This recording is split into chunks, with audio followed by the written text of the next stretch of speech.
मालेगांव फैसले पर बीजेपी ने एक प्रेस कॉन्फ्रेंस की और कहा कि साजिश जो थी उसे बेनकाब हो गया है, सच सामने आया है।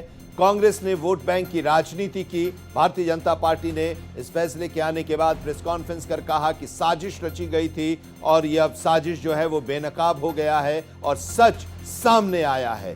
कांग्रेस ने वोट बैंक की राजनीति की थी, आरोपियों को गलत तरीके से फंसाया गया। बीजेपी ने कहा कि हिंदू आतंकवाद को कांग्रेस ने थोपा है, आरोपियों को प्रताड़ित किया गया था, साध्वी प्रज्ञा को टॉर्चर किया गया, कर्नल पुरोहित को फंसाया गया। चिदंबरम ने भगवा आतंकवाद कहा।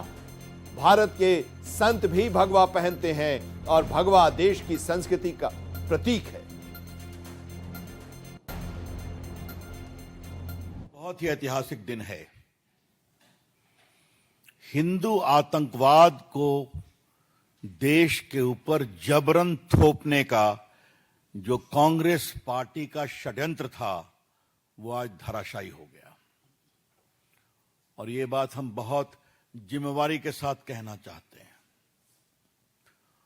मालेगांव ब्लास्ट मामले में जो कोर्ट का फैसला आया है उस पूरे में स्पष्ट रूप से कहा गया है, जो बातें अभी तक आई हैं, कि किसी भी एक्यूज के खिलाफ कोई पर्याप्त सबूत नहीं है और प्रोसिक्यूशन अपना केस प्रूव नहीं कर सके।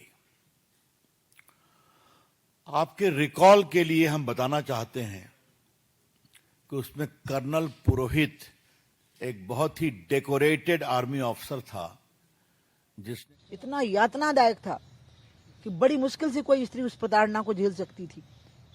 आप सोच नहीं सकते हैं कि आज मुझे कितना आंतरिक शांति प्रदान करने वाला ये फैसला है।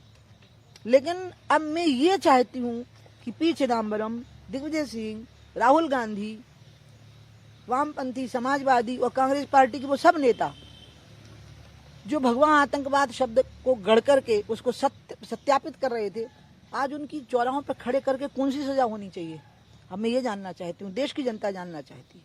उन पे भी मतलब कार्रवाई की जानी कार्रवाई नहीं, असामान्य कार्रवाई करनी चाहिए, साधारण कार्रवाई नहीं। और ये अपील करने की बात कांग्रेस के नेता कह रहे हैं कि सुप्रीम कोर्ट में अपील करनी चाहिए, जैसे बॉम्बे ब्लास्ट की गई थी। ये इन सब बातों पर तय होगा कि जिस एजेंसी ने जांच की है वो क्या फैसला करती है।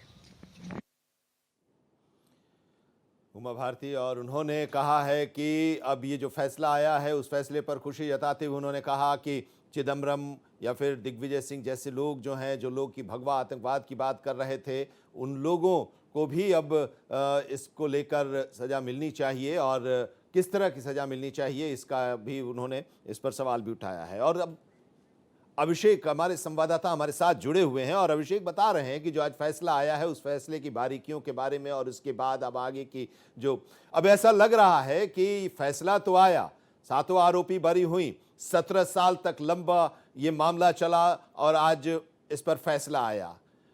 अब इस पर सियासत भी खूब होगी, खूब गरमाएगी। हिंदू आतंकवाद, भगवा आतंकवाद, जिस तरह से उसको जोड़कर ये मामला जब सामने आया था तो जोड़ा गया था और हिंदू आतंकवाद कहा गया था इसको लेकर।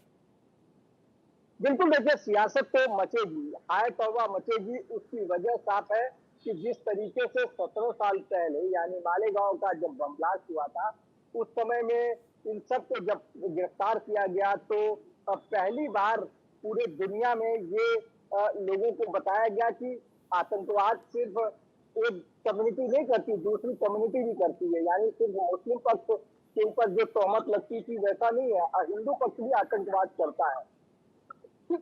उसके बाद जिस तरीके से साध्वी प्रज्ञा सिंह ठाकुर का, क्योंकि हम लोग सब कवर कर रहे थे उस समय, उनको फॉरेंसिक लैब में लाया गया, 7-7, 8-8 घंटे उनकी फॉरेंसिक जांच कराई गई, कर्नल पुरोहित को लाया गया, दूसरे तमाम सारे आरोपियों को लाया गया।